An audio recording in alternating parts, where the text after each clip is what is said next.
You see, the weeds, that darnel, those tares, have no fruit.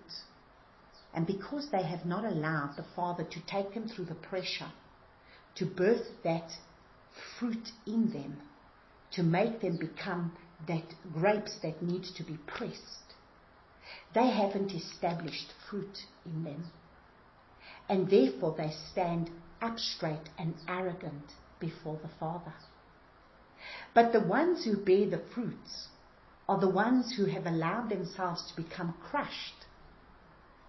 And they are the ones that eventually then establish the fruit of the Spirit in them, the love, the joy, the peace, the patience. How do you gain patience without being put to the test of the patience, being tested in many ways? And that's how you then develop patience, you understand? Long-suffering. How do you develop the fruit of long-suffering? If you don't go through suffering, you cannot establish the fruit of long-suffering. Meekness, even when we have to be meek, that comes from humility, where you be broken down. We breaks you down and you get humbled in your flesh. And so the difference between the false and the true is humble. It's bowing. It bows with the heaviness of the fruit. It's bowing before its creator. It bows in humility.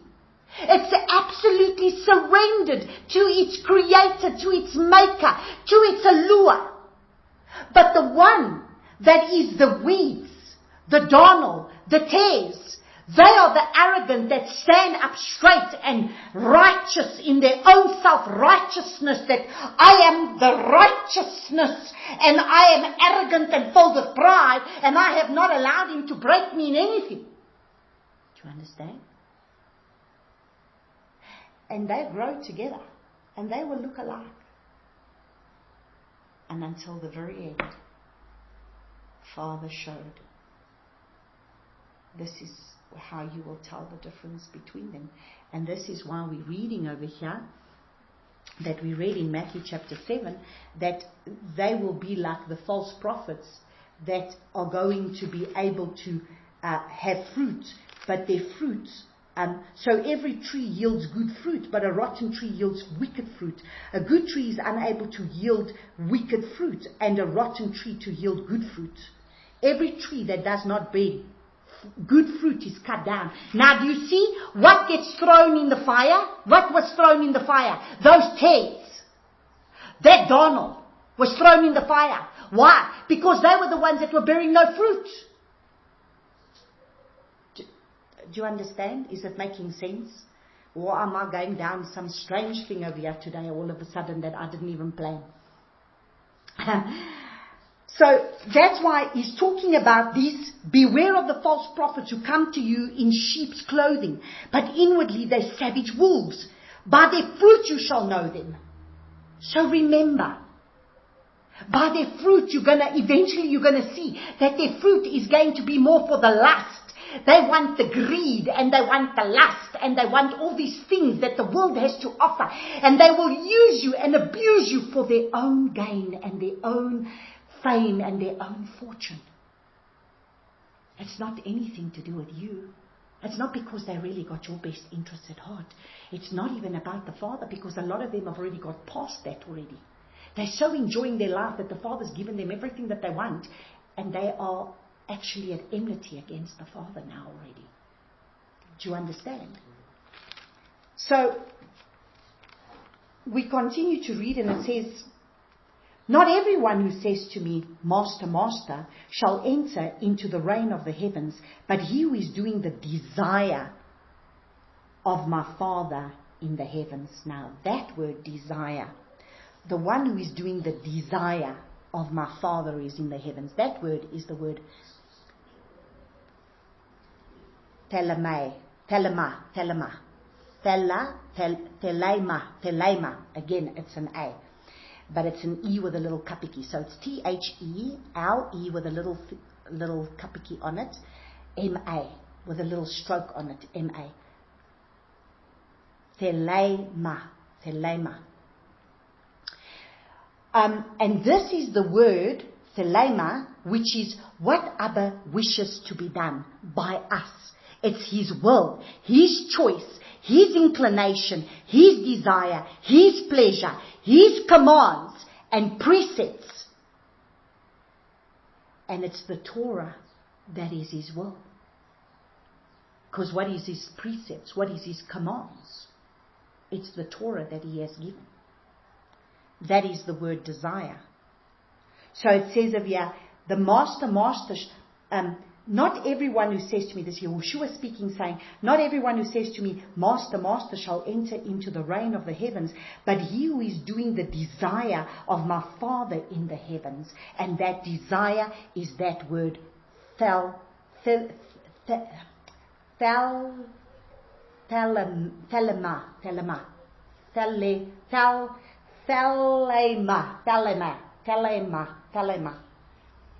And that is the word which means it's His will.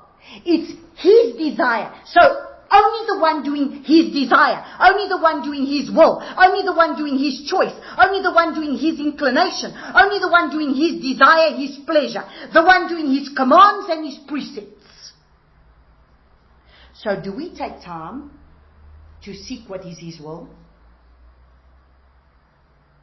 So this is where we go, not just the commands, that is the written commands, but His spoken commands.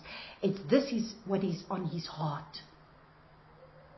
That's why right now there's a lot of prayers going out for Israel.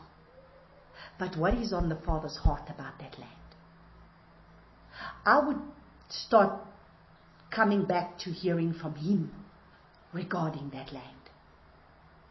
Because if we start to pray prayers just out of our soulish flesh, we can actually stand up against what He's wanting to do in that land. Understand, the land of Israel is not the land of Israel that's of the Bible. It's not. It's a heathen nation. A lot of heathen people live there. And the law of the land right now is run and ruled by the elite. And it needs to change. So Father needs to have His way in that land to bring His people back to Him. And this is the message that needs to be spoken. Those people need to humble and turn back to Him. And if that's what it's going to need to take, for them to finally bow their knee. Like He says it says clearly, we've got to understand what the scripture says. He's going to make Jerusalem a cup of trembling before the nations of the world. And so everything needs to come together. And we need to find out what is His desire. What is His will? That's His land. I don't care what anybody says. I don't care if they want to sit and say, oh no, it's occupied land of Palestine. What Palestine? There was never a Palestine. They killed the Philistines as far as I'm concerned.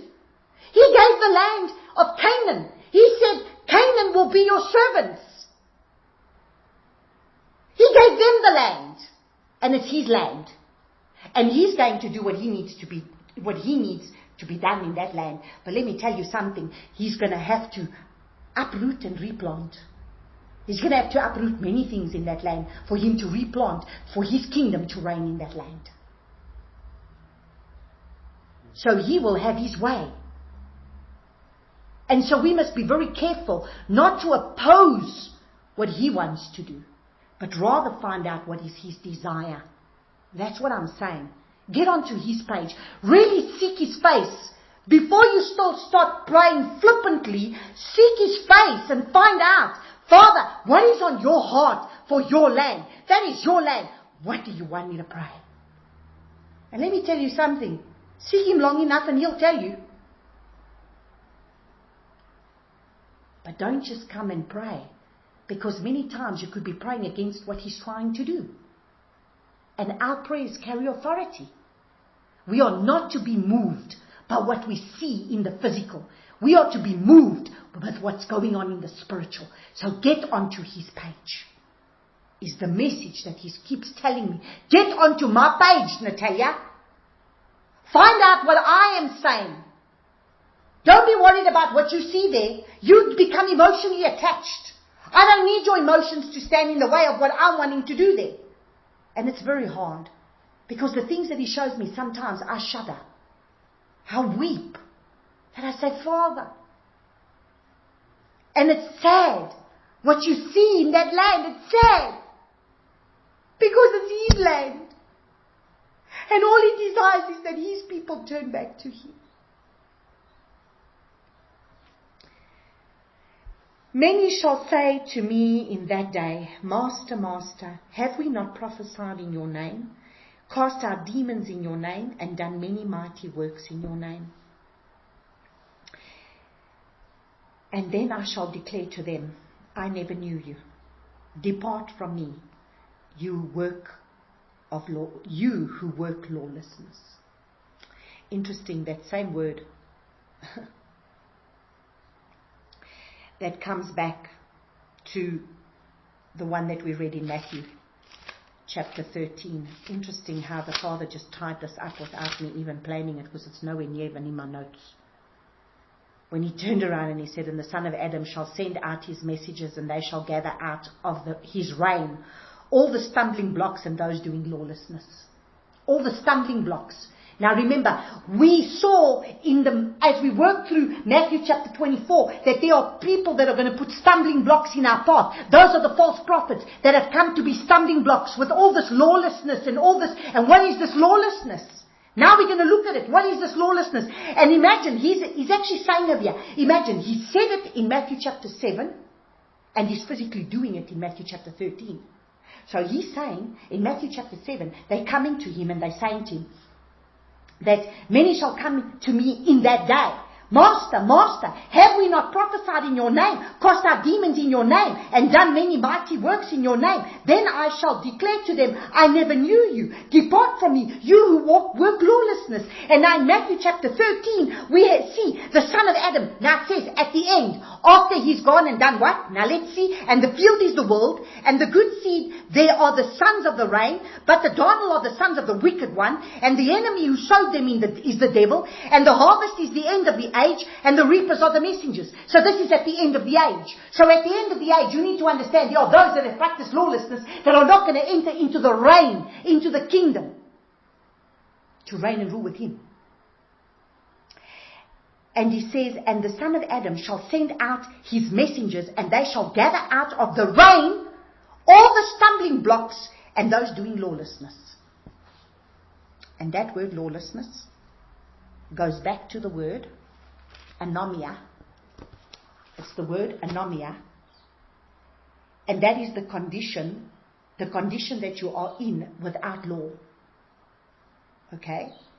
Because of whether you're ignorant of it, because of violating it. So you become lawless when you have no law, when you are ignorant of the law, when you are violating it. The contempt and the violation of the law becomes iniquity, which is sin, which becomes wickedness, which is why wickedness will increase. Why will wickedness increase? Because lawlessness increases, which is Torahlessness that will increase.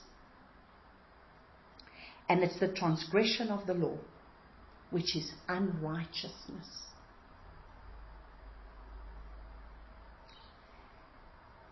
Now we really need to understand, if there's one thing that the Father has been doing for me right now, in this last couple of weeks, is I'm coming to understand the significance of you having this law in this hour.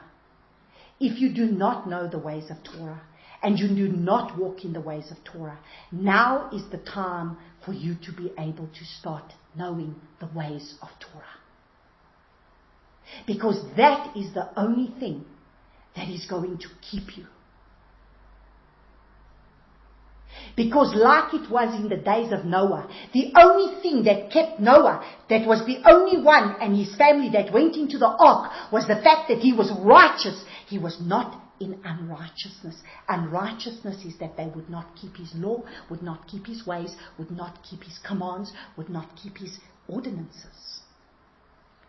And therefore they transgressed and became more and more wicked. And let me tell you something.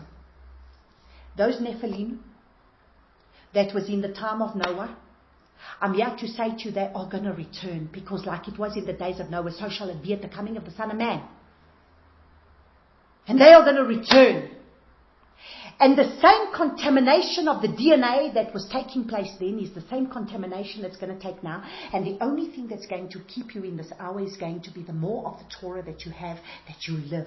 That is what's going to bring you into the place of protection. Because you will stand for something. Therefore you will fall for nothing.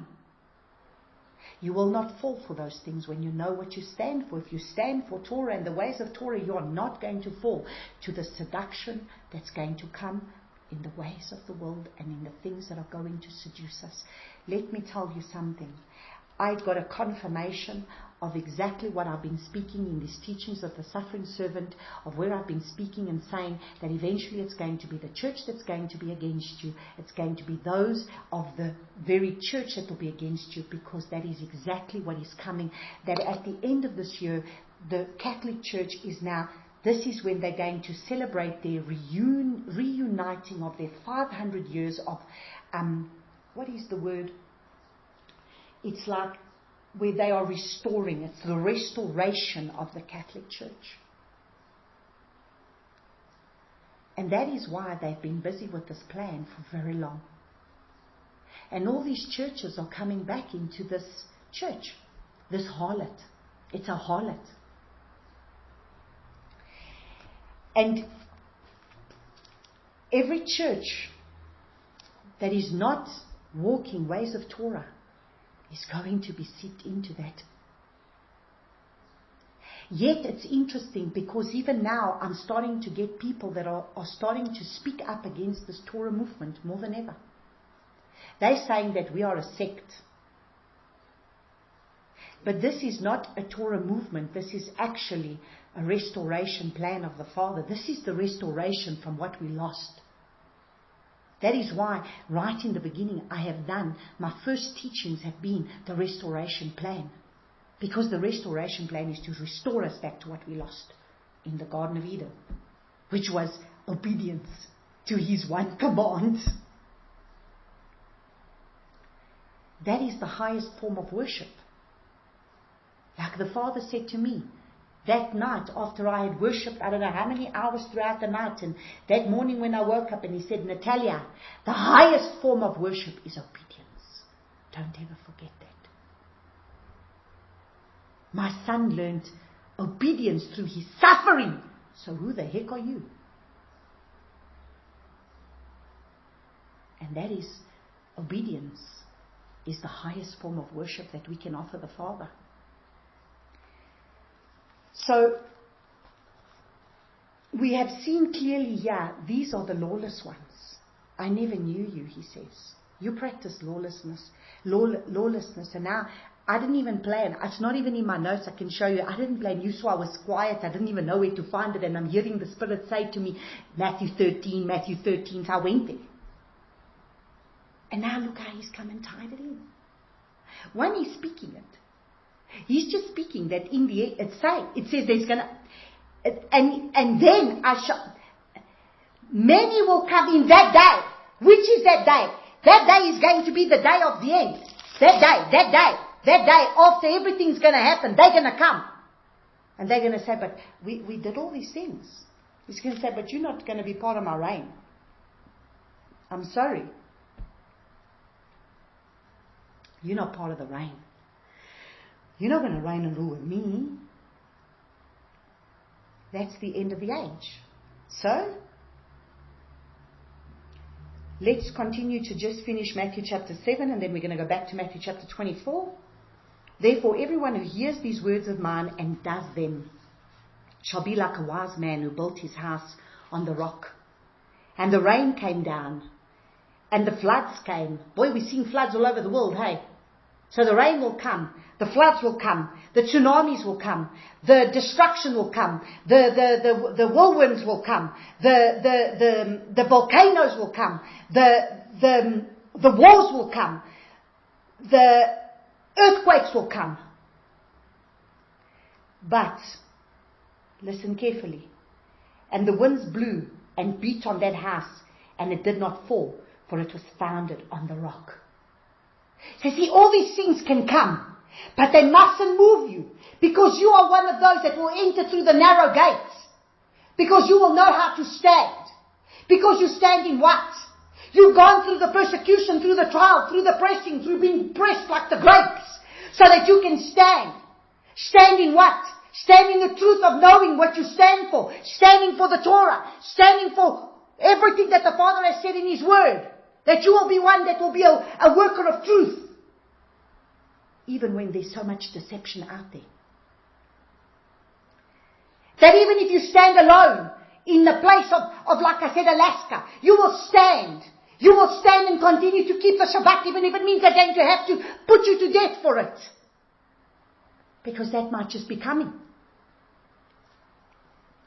And everyone who hears these words of mine and does not do them shall be like a foolish man who built his house on the sand. And the rain came, and the floods came, and the winds blew, and they beat on their house, and it fell, and great was its fall. And what will make you fall? Fear. Fear is going to make you fall. Fear is going to make you run.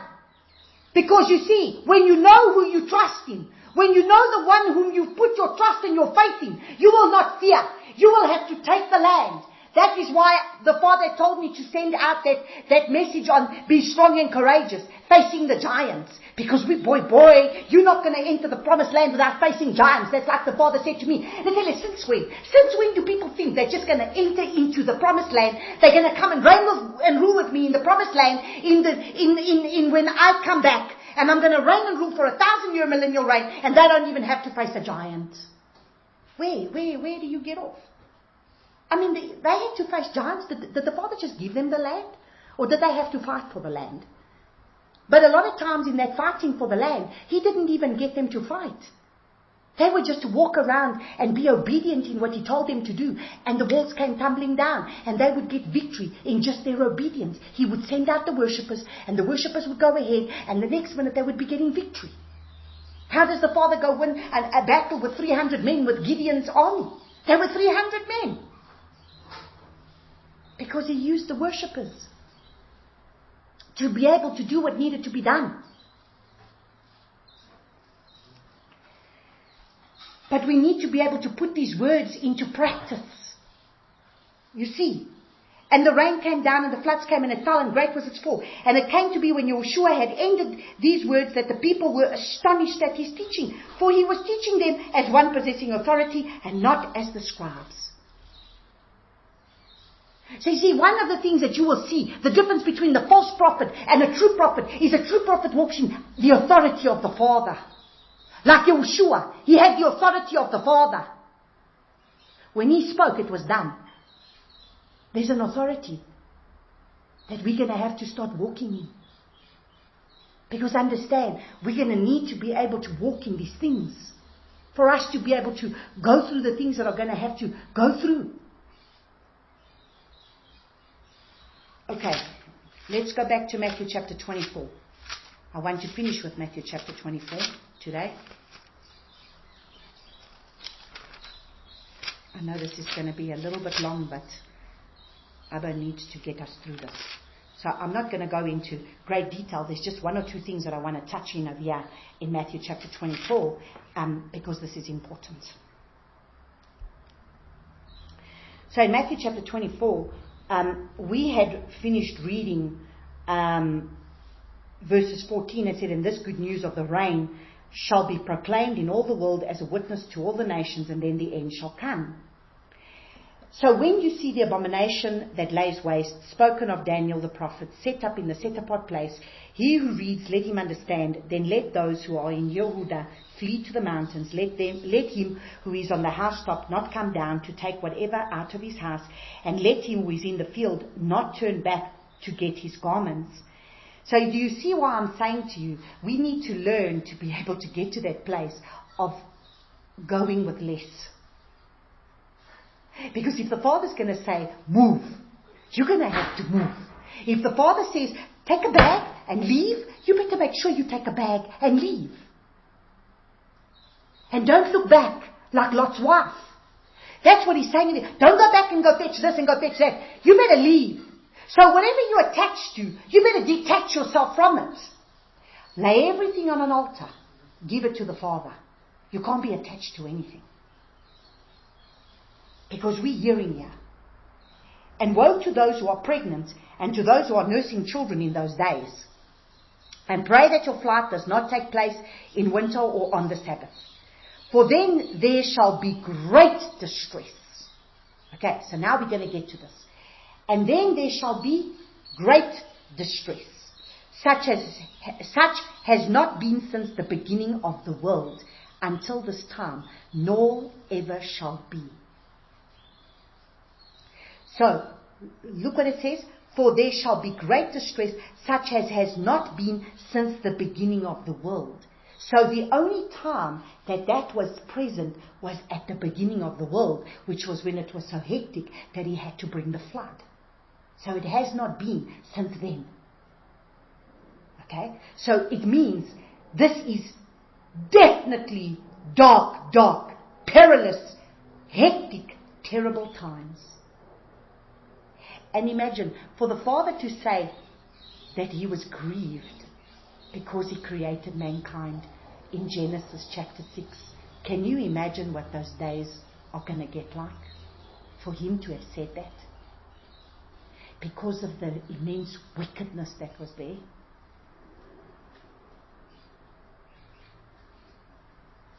I mean, these Nephilim that were the children of the giants, I mean, the babies of these half angel, that they were the angels that slept with the daughters of men, and then they bore these giants that were these babies that were known as the Nephilim.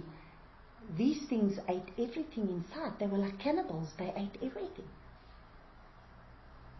And this is the thing that they're wanting to recreate. They're taking bones and everything of these people and wanting to recreate them. They don't need to recreate them. All they need to do is understand. We discovered that, remember we read in the book of Enoch that they couldn't kill those spirits because they were evil spirits that stayed on the earth. Because they were born on the earth, they stayed on the earth. So they were born from immortal beings, but they had mortal woman. So they need a fleshly body to operate. So all that you're going to start seeing is demons. And they're going to become very visible. Boy, I don't think we have an idea of what's ahead of us. And if those days were not shortened, no flesh would be saved. But for the sake of the chosen ones, those days shall be shortened. Now it's important that I mention this. Because you see, this is the things that I have to speak for us to understand that this rapture theology that we have been given has come to be able to bring much delusion and much confusion and much trying to get timelines and trying to get whatever, and people saying, okay, the rapture was going to take place on the 23rd of September 2015, and then it didn't happen, and then now we've got another date again, the 23rd of September again of 2017, and now the rapture is going to take place then, and this is all I hear. I mean, this date is a significant date because there's a lining up in the stars that's going to happen with this, which is, you know, the constellation of the woman with the child. But where does the rapture fall into it? I don't understand. And we're going to need to look at this. And today, I really am going to have to speak truth here. I don't care anymore, but I cannot be grieved in my spirit anymore because the Father is being grieved by these deceptions that we have received, and it's time to put an end to these deceptions. It's time to put an end. Now, okay, so if those days were not shortened, no flesh would be saved. So, has anybody left anywhere as yet? Have we read anything about anybody going anywhere as yet? Okay. But for the sake of the chosen ones, those days will be shortened. Now, I've even heard people preach on the rapture where they've even said that those chosen ones are the Jews. It's the Jews. The chosen ones are the Jews. So then I've decided, okay, Father, you have to show me now. I mean, this is, I need to understand, who are these chosen ones? Okay, let's look at it. Chosen ones. This is the word called eklektos. Eklektos. E-K-L-E-K-T-O-S. E-K-L-E-K-T-O-S. So it almost sounds like elected. Electos. Eklektos. Eklektos. Now this is a picked out one, chosen by Eloah. Believers are called chosen, elect of Eloah. So, believers, please don't come tell me that this is just the Jews. So the chosen people of the Father have always been the chosen people of the Father, and then there are those grafted into that covenant, isn't it? So we are grafted in. We are now those chosen people, which is His chosen people. And it's the chosen or the elect of Eloah. Messiah is called the elect as appointed by Yah to the most exalted office conceivable.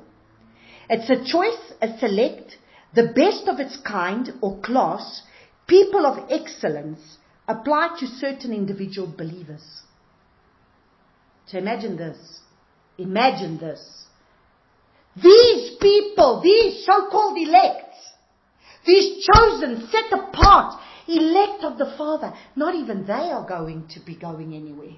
They still, for the sake of them, He's going to shorten the days. Now I want to read a scripture that shows you about this in Acts 9, about a chosen person. So let's take one who's been chosen. Okay, so we take Paul. So let's go look at Acts. Acts chapter 9, 15 to 16. Acts chapter 9, 15 to 16. And it says, "But the master said to him, Go, for he is a chosen vessel of mine to bear my name before nations, sovereigns, and the children of Israel." So, do you see how he was a chosen one, selected, elected by the Father, to be able to bear His name, to bear the Father's name, before nations, sovereigns, and the children of Israel. "For I shall show him how much he has to suffer for my name." What more do you want? Imagine this. He was a chosen and elect one. Yet he was going to have to be shown how much he was going to suffer for the name of Yahuwah. And the name of, for the name of Yahushua. Do you see? And he was a chosen elect one. Now there is a chosen elect remnant of the Father that are going to have to bear His name, that are going to have to stand before nations, sovereigns, and the children of Israel. And for the sake of those people, His remnant, He's going to shorten the days. But are they going anywhere? Oh, I don't know what Bible people read. Father, please have mercy. I don't know. We need to get to the bottom of this today. Okay, let's go to Romans 11 verse 5, so that we can see that there is a remnant.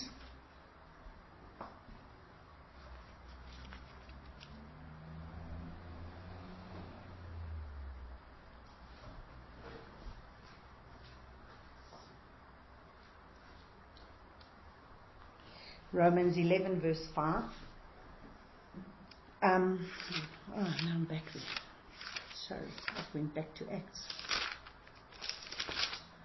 Romans 11 verse 5, and it says, "So therefore also at this present time a remnant according to the choice of favor has come to be."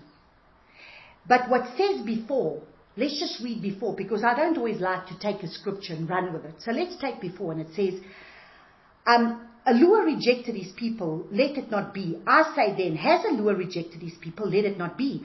For I also am of Israel, of the seed of Abraham, of the tribe of Benjamin. This is now Paul speaking. Saul. Allure has not rejected his people, whom he knew beforehand. Or do you not know what the scripture says of Eliyahu? How he pleaded with Allure against Israel, saying, Yahuwah, they have killed your prophets, overthrown your slaughter places, and I am left, and they seek my life. But what does the answer of Allure say to him? I have left for myself 7,000 men who have not bowed their knee to Baal.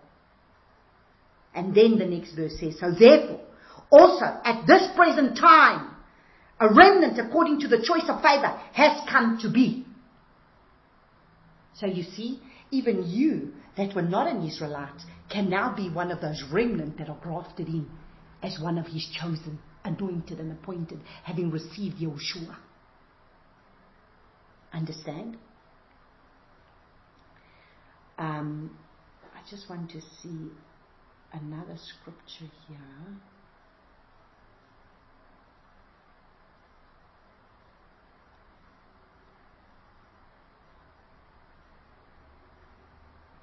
Now look here. In Romans 9:27 it says, and Yashayahu cried out on behalf of Israel, though the number of the children of Israel be as the sand of the sea, the remnant shall be saved. The remnant shall be saved. There's a remnant that shall be saved. So this remnant is not only those that are Jews. It is from the house of Israel, that's made up of 12 tribes of Israel. As is Shaul, that was a disciple who received Yahushua. He was a elect chosen one. He wasn't of the original 12 disciples, but he was an elect chosen one. But now do we see how he's going to have to suffer for that name. But we honestly, we are better than everybody. We don't have to go through anything. So he's saying, for the sake of those, he's going to shorten the days. Okay? So let's continue to read so we can just finish this. Matthew 24. Back to Matthew 24. I really just want you to understand this. So, do you see, we will still be here, even when there's great distress. So where's this thing of a rapture before the tribulation even comes? It's telling you, that since the beginning of the world until this time, nor never shall be, that there will be great distress like there's never been before, except from the foundation, from the beginning of the world.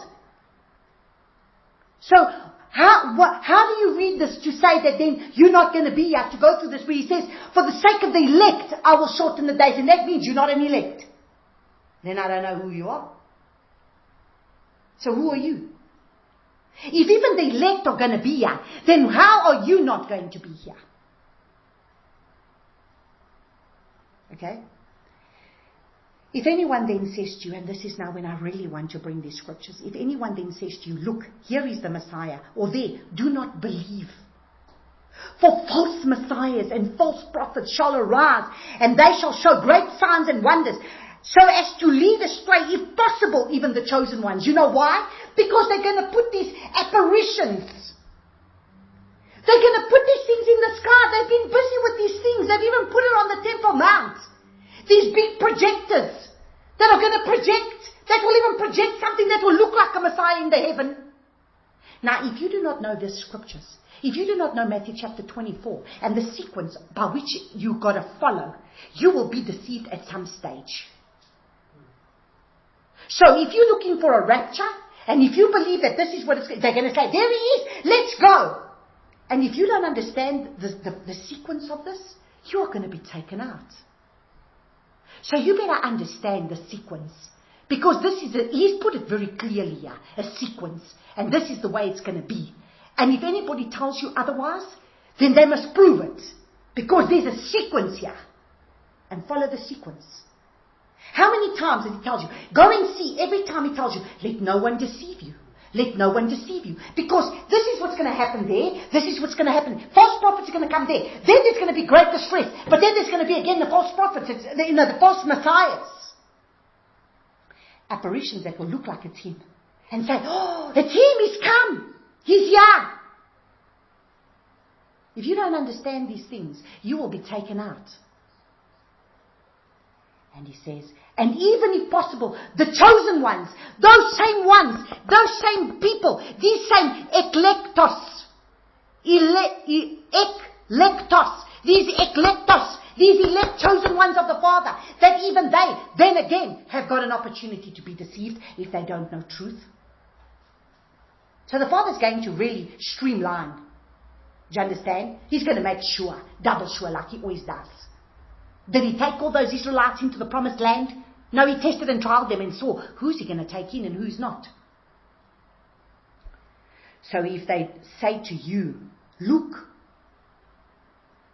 he's in the desert, do not go out. Or look, he's in the inner rooms, do not believe. Because they're going to tell you he's there. Now, if you're looking for this rapture of where he's coming to fetch you, before when he actually comes, you are one of those that are going to be deceived with us. I'm telling you now, listen carefully to me. You are going to be one of those that are going to be deceived with us. Because he's telling you straight. If they tell you he's there, don't go. If they tell you he's there, don't go. Because I am giving you the answers here. Now, let's read. And it says, for as the lightning comes from the east and shines to the west, so also shall the coming of the Son of Adam be. All eyes will see him, but they want you to believe he comes twice. He comes once as a little secret thing for his church, and then he comes the next time when it's at the end of everything. That's why he's telling you. If they say to you, there he is, don't go. There's in the desert, don't go. If they say, oh, there he is, don't go. You better just understand what is written over here. For wherever the dead body is, there the vultures shall be gathered together. And immediately after the distress of those days, the sun shall be darkened. So you better look for this sign. Don't you sit and go after any apparition that you see or anybody that's telling you, there he is, until you see these signs.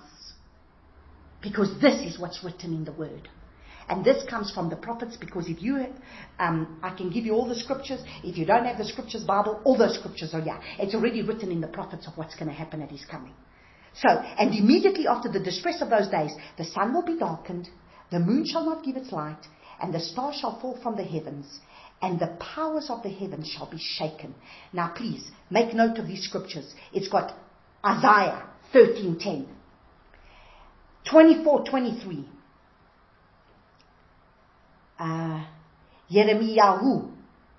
Jeremiah 32:7 and 8. Is it yeah? Yeah, I think yeah is Jeremiah.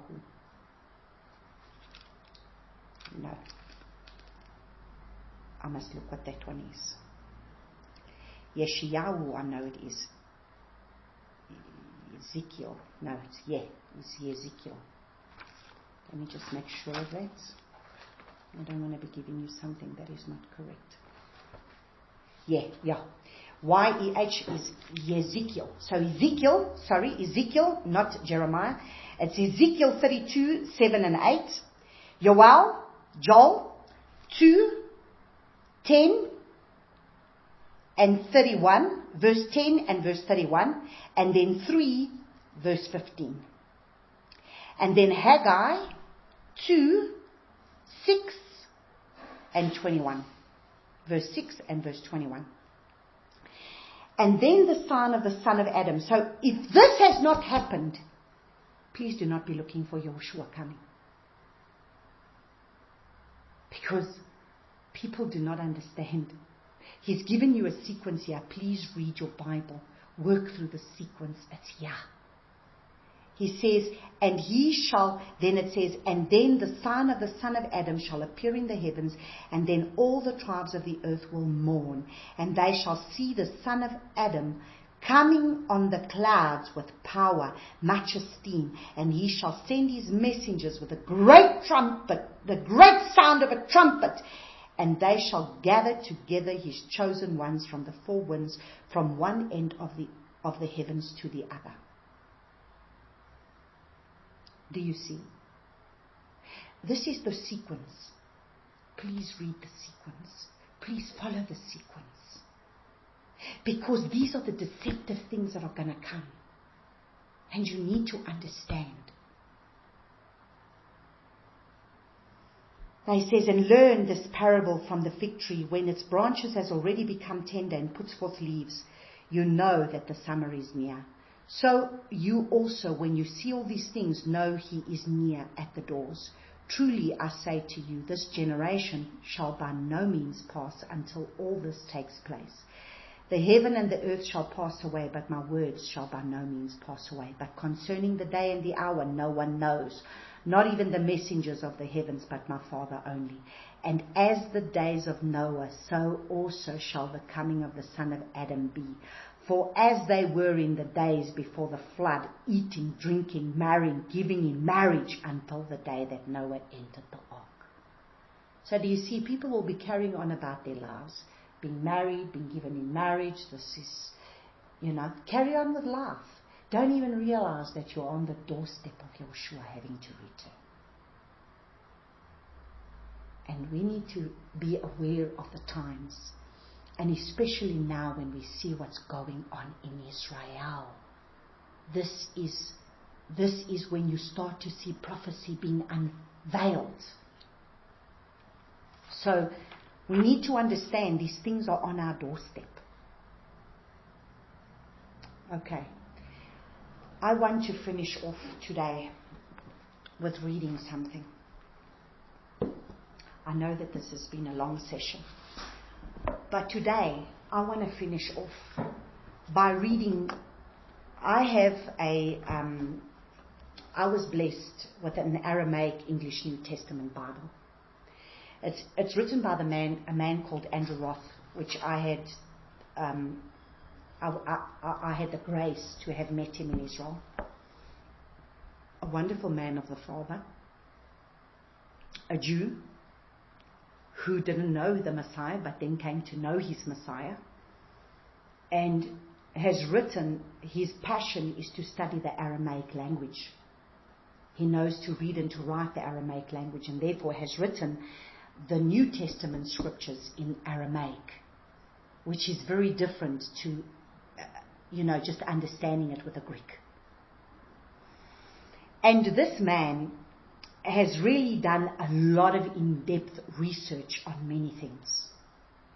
And at the back of this Bible, he has, I'll never forget, I was at a cell group, and there was a dear lady that I really looked up to very much that was teaching on this Torah path. She's one that teaches the Torah.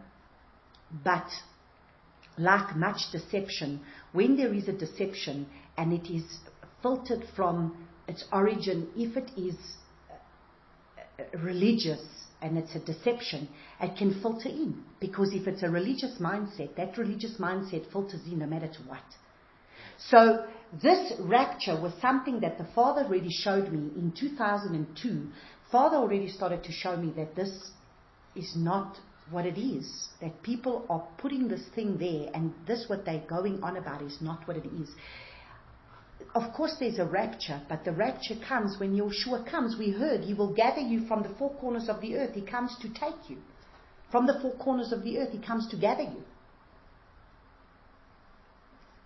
We read that also in, if we want to try back, did we now read Matthew chapter 13? Does anybody go anywhere, or is everybody going to stay together till the end of the age? And at the end of the age, you will separate the chaff from the wheat. And the chaff will go and reign and rule with, the wheat will be thrown in the fire. They will be they will be outside. They will not be part of the reign. And then there are those that will reign and rule with him. So, and this is, Yeshua was speaking to him and saying, I don't know you. Isn't it? So we read those scriptures. So where do we get this idea that we're going to be raptured out of here? There has to be an origin that came from somewhere. And so I was sitting in this place, and this woman started to teach, and me being the way I am, I can't just receive something when I'm hearing you speaking something and it's standing up against what the scripture says. I started to say to her, but where in the Bible does it say that he comes twice?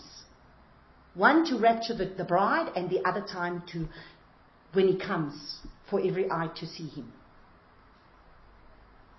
And she actually got very upset with me, because now I was messing with her theology, do you understand? And as a matter of fact, her theology was even that he's coming at the time of when it's, I don't know, I think she was explaining something about Shavuot.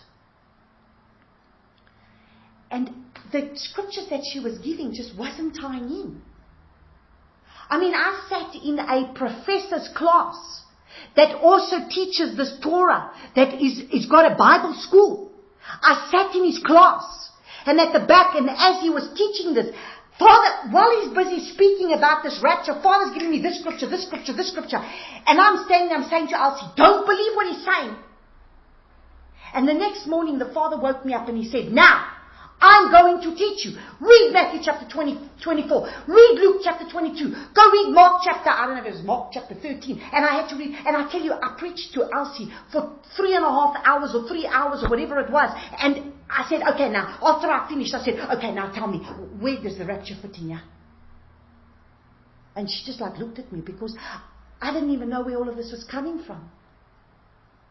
But I started to see that even in this Messianic movement, it was a theology that had come in, that's come from the church. And my spirit stood up against it.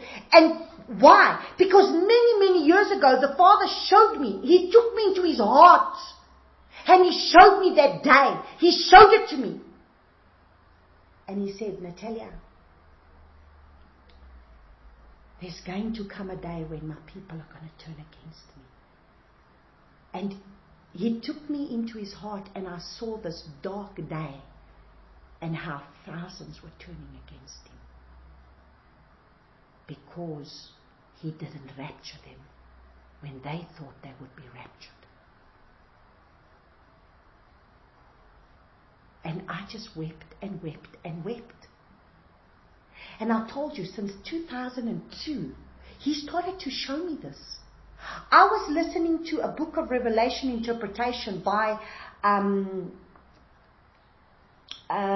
think it was Jimmy Swaggart or whatever. He was doing a whole teaching on the book of Revelation. And when he got to the place of where it was the rapture, the Father showed me something totally different. I had a friend of mine come to my house, bring me a book and say to me, Natalia, I'm very worried about you, because if you don't believe in a rapture, you're not going to be raptured.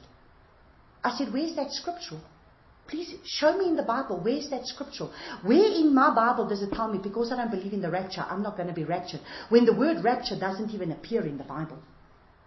It doesn't even appear in the Bible. It's not even written in this Bible. So, I am going to read to you what Andrew Roth has gone and researched about the rapture. And then I will give you the website, and you're more than welcome to go and research it yourself. Please research. Don't take things at face value because your pastor said it, or your grandmother said it, or whoever said it. Don't take things at what anybody said. Please don't take what I say. Go look, go back, go read. We've worked through Matthew chapter 24 now. And like I say, Father, I don't understand. Where does this come from? And every time I go look at something that's on the YouTube or something, they're always bringing in this thing.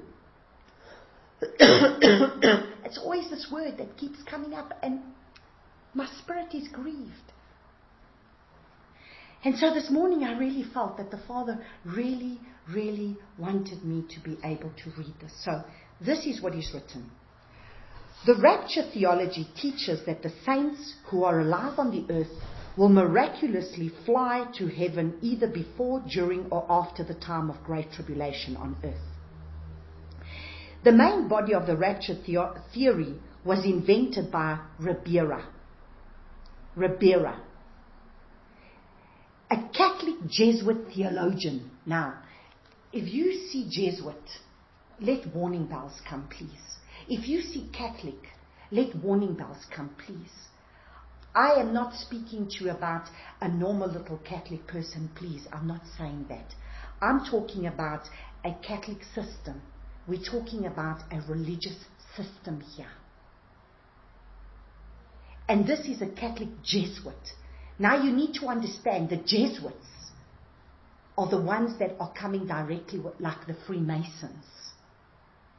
And they have authority and power to do things. Okay, now, this Catholic Jesuit theologian who published his work shortly after the massacre of Saint Bartholomew in 1572, the blood of that horrific Catholic-inspired massacre of French Protestants was still being washed off the streets of Paris when the Jesuits presented their rapture theory, designed to take pressure off the Catholic Church system that was being fingered as the Antichrist, the beast, and the whore of Revelation. Do you see? And everybody's looking for an Antichrist person. Okay, let's continue. To excuse themselves from this embarrassment, the Catholic Church developed a futurist theology that suggested that they could not be the harlot church who sits on the 7 hills of Rome. They began posturing the Revelation speaks of futurist prophecies that are not yet fulfilled. The head of the Vatican was so delighted with this massacre in France that he struck a coin to commemorate it. Ribera wrote, "None of the wicked shall understand, yet thousands of Bible teachers today maintain that Ribera's idea of a future personal Antichrist is the right interpretation, and that the Reformers' view of the papacy as the Antichrist was wrong." From 1580 to 1830, the official teaching of the Church of Rome was that an individual personal Antichrist would appear in the future, while the Protestants held the reign of the Antichrist extended all through the Dark Ages from the 4th century onwards. So do you understand what I'm saying? There's so much deception that we actually don't even know the things that we even believe right now. Is it the truth?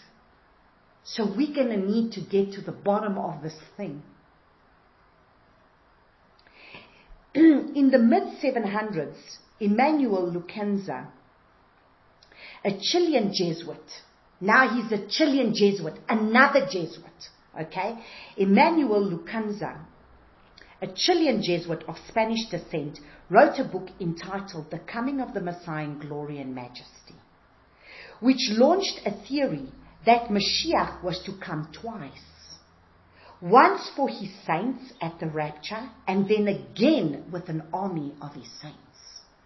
Do you see? It was this Emmanuel Lucanza in the 1700s that talked about two comings, one for the saints and then one at the end. Now, listen carefully.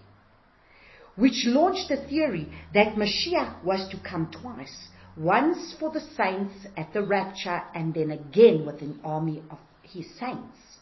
But he also wrote that the priesthood of the Catholic Church would apostatize at the coming of the Antichrist, and that the Antichrist himself would take over the Roman Catholic Church and persecute Catholics. So you see, who's conjured what? However, Lucanza also yielded to one of the main contentions of the Protestants, that the Antichrist was not a man, but a system or body of men animated by one spirit. Lucanza had taken the Reformers' perspective and melted it with the Romans, but of course this publication was immediately put on the Vatican's list of prohibited books. So for whom was it written? It was with the condemnation of being condemned by the Pope. Lucanza also wrote his book under the name Rabbi Ben Ezra. So now do you understand why the Messianic movement then includes this in their teachings? Because now he became Rabbi Ben Ezra. claiming to be a learned Jew who became a Christian who was out to convert his Jewish brethren to Christianity. Ben Ezra became famous among Christians under the cloak of a converted Jew. Did Lukanza really expect to reach Jews by pretending to be an ex-Jewish rabbi? No, because he was aiming at the Protestants. Lukanza was found dead in June 17, 1801. There was no record of what caused his death, but after his death, listen carefully, his book found its way to Oxford, Cambridge, and into the library of the Archbishop of Canterbury, the official head of the Anglican Church and the people of England.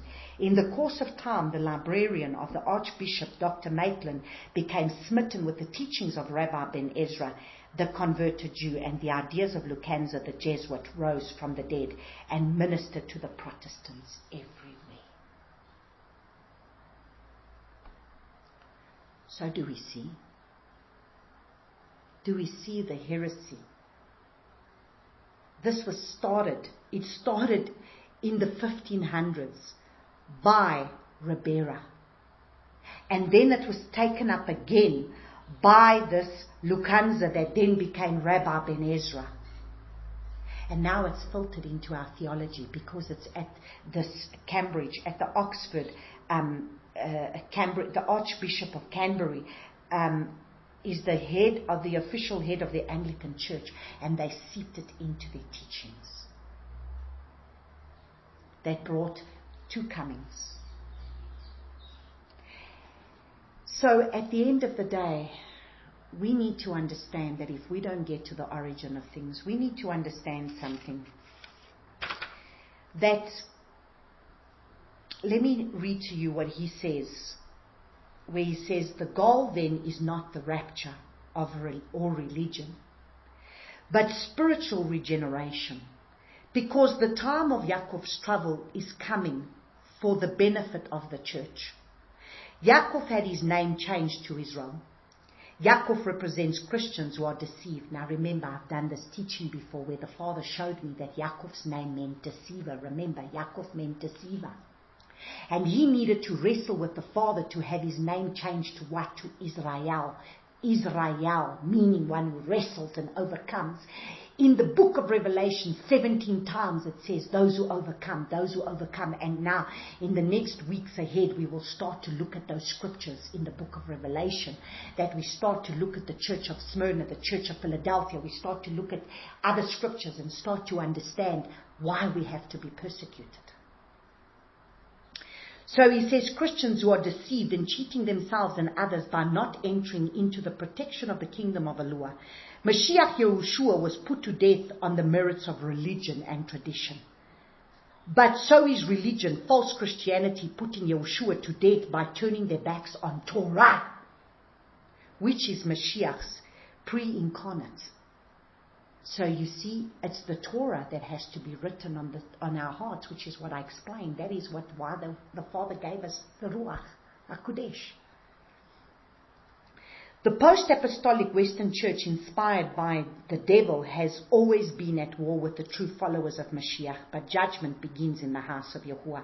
1 Peter 4:17 and 18 says, so as the one world government continues to rape and pillage the earth of righteousness, one can expect even more false prophets to advertise cheap religious travel packages into the clouds. For more details on the historic background of rapture, you may download a free brochure called The Rapture of the Saints, and you can get this, write this down. www.netzari.org, and you can go and get it from there. So here we go. Now, the Father gave me this. I didn't even know that this was in this Bible.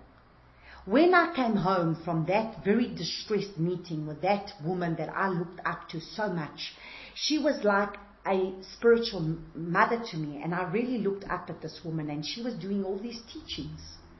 And I used to go to her classes. And then this day she started teaching about the two comings. One when he comes and takes the church, and then one when he comes and she's taking those teachings that came from where? Ben Ezra. Rabbi Ben Ezra. And then she tries to bring it by, no, there's the first harvest and then there's the second harvest, and I don't know, trying to bring me to understand. And it was so complicated that not even a living soul could understand it. But yet at the end of the day, I'm supposed to understand it, to understand this is, and I was distressed. And then she really, rapped me over the knuckles and singled me out there and really rebuked me. And then I came home and I was so distressed, and I said, Father, I just don't understand. Have I just gone astray? And I started praying and I said, Father, I know the truth, but how do I tell people the truth? I don't know. Where does this thing come from? It's been put in some or other book, but I don't know.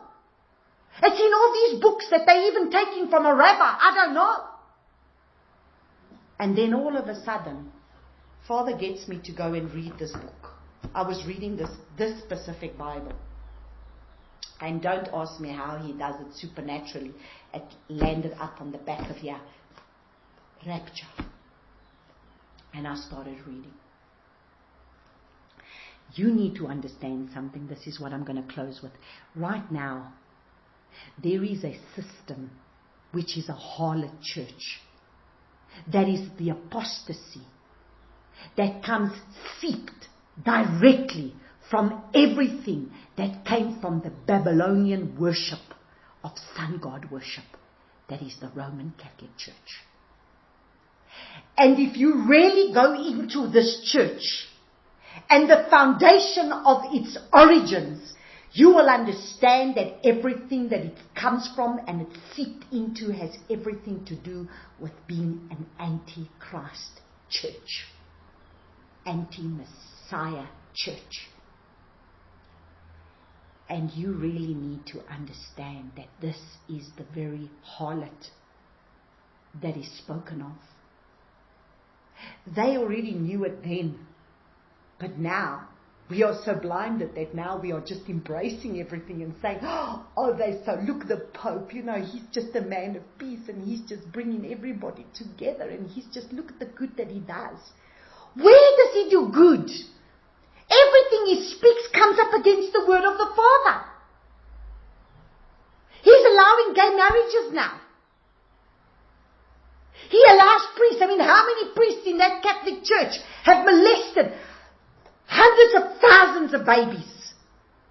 Nuns that have had hundreds of thousands of babies that have been sacrificed.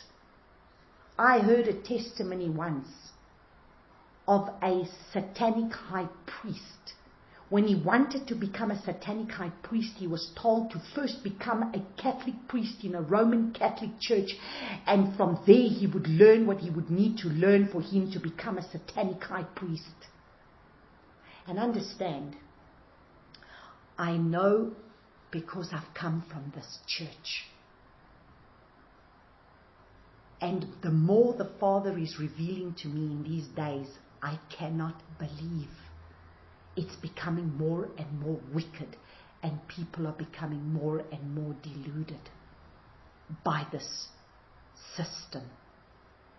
And they are bringing together a one world order, a one world religion. And this man is the last Pope, this Pope Francis, and he's a Jesuit. And he was already prophesied of by one of a man that was in the 1500s, by a man called Malachi. There was a prophecy that this man Malachi was a prophet in those days that was able to tell you every single prophet that came from then, and this one is known as Petrus Romanus, and he would be known as Petrus Romanus, a Roman. And it's very interesting. This Pope, his origin is a Roman. He is Italian. He's a Roman. And he's a Jesuit. So this is where we're closing off today. I know that we have had a mouthful today. And I know that it's gone on long. But this needed to be spoken. Because truly now, we really need to wake up. As the Father's saying, wake up. Wake up, O sleeper. Wake up out of your slumber. It's time to wake up. It's time for you to understand that you really need to be able to discern in this hour more than ever. Because we lend our ears to many things that are as false as what they can be. And the Father needs to bring us back to truth. So let us close in prayer. Abba Yahuwah, my King,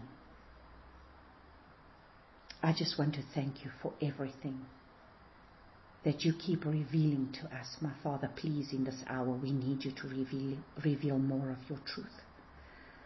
Father, we do not want to be those that are needing to be deceived in this hour, but we need to be those that truly need to have eyes to see and ears to hear.